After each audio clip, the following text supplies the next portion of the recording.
저는 박가영 엄마입니다. 7,300일, 이것은 우리 아이와 함께 산 날들입니다. 만 20살 생일에 흙으로 돌아갔습니다.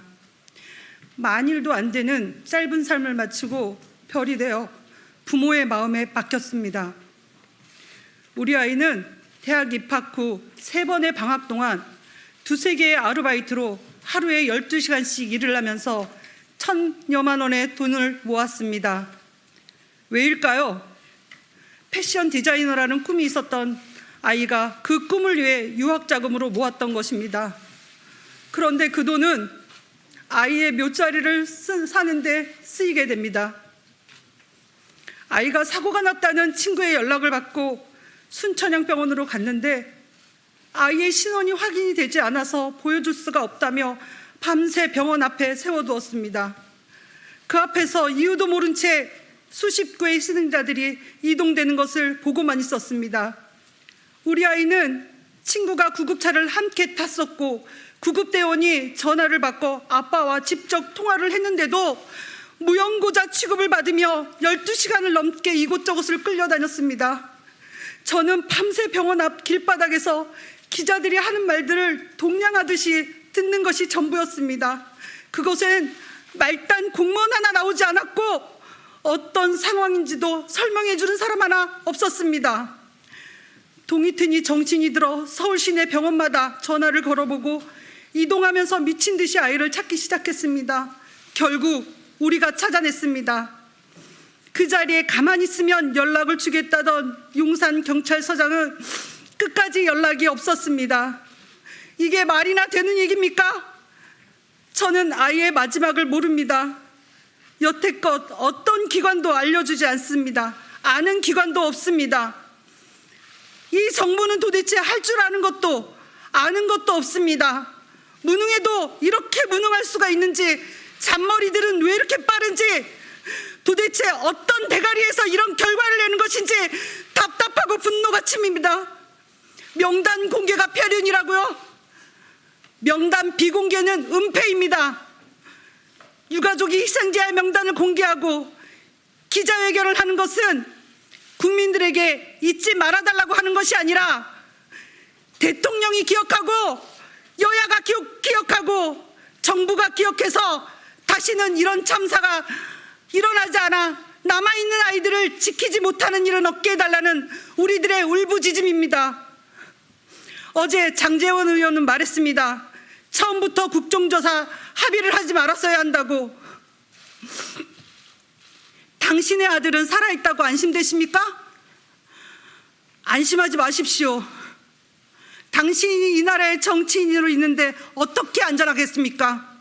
당신도 이 정부를 믿지 못하고 아이들의 생사가, 아들의 생사가 늘 노심초사, 늘 걱정일 것입니다.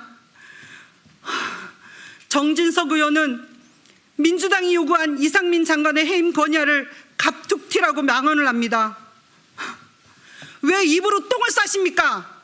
참사가 일어나고 희생자가 생겼는데 조사조차 안 하고 하고 싶지도 않다고 말하는 당신들은 아무것도 모르고 자기 시키는 것만 하겠다는 땡강쟁이거나 아나무인 파렴치 아닙니다. 초등학교 교실에서도 사건이 일어나면 조사를 하고 잘잘못을 가리고 잘못한 부분에 대해서는 사과를 하고 다시는 그런 일이 없도록 단도리를 합니다. 진정 이상민 행안부 장관이 그 자리에 있는데 철저한 진상규명이 되고 국정조사가 된다고 생각하십니까? 그렇게 생각된다고 또다시 입으로 똥을 싸시면 당신들의 아들과 딸들은 쪽팔려서 이 땅에 살 수가 없습니다.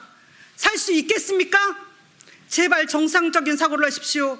그리고 이상민 파면하시고 국정조사에 엄중하게 임하십시오. 대통령께 말씀드립니다. 이 땅의 부모들은 세월호를 잊지 않았고 이번 참사를 기억할 것입니다. 이번 참사로 부모들은 우리 아이는 살아남았다는 안도와 상처가 생겼습니다. 앞으로 우리는 남아있는 아이들의 미래보다는 아이들의 만수무강을 기도해야 될 것이고 어디에 있든지 아이들의 안전이 불안하여 노심초사해야 될 것이며 늘 생사를 확인해야 되는 트라우마에 놓이게 될 것입니다. 우리 유가족뿐만 아니라 이 나라에서 자식을 둔 부모들은 위로가 필요합니다. 사람은 외로워서 죽는 것이 아니라 위로받지 못하고 죽는다고 합니다. 우리는 죽게 생겼습니다.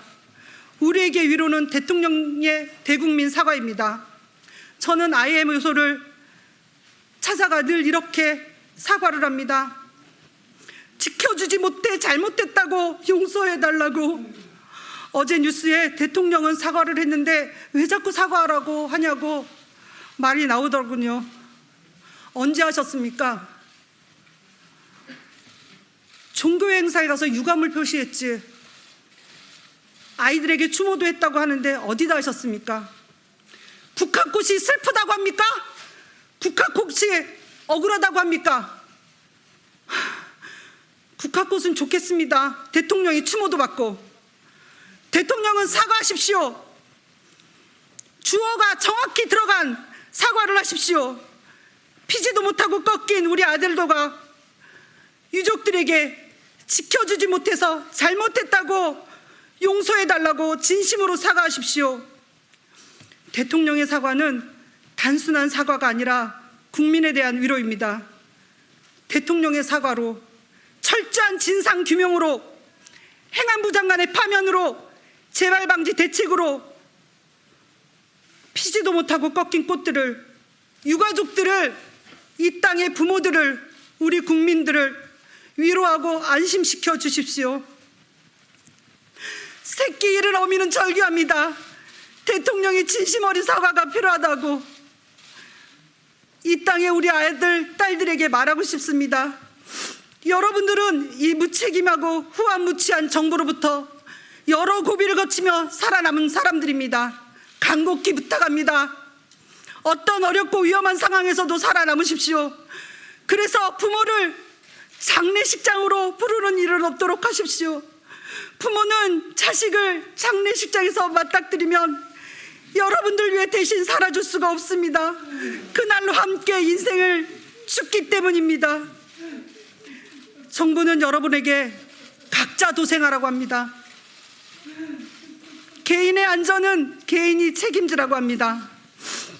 취업이 안 돼도, 생활고를 겪어도, 사회로부터 외면당하여 마음의 병이 들어도, 길을 가다 목숨을 잃어도 정부는 심약한 너희들이 문제라고 합니다. 이 나라에는 책임지는 정부는 없습니다. 힘이 되는 정부도 없습니다. 다음 세대를 세워줄 정부도 물론 없습니다.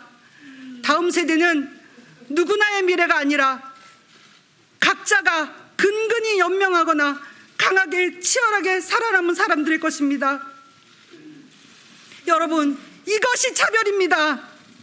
이 정부는 자신이 살고 있는 세상이 자신들의 것인 것처럼 여러분의 미래를 훔치고 도둑질하고 있습니다.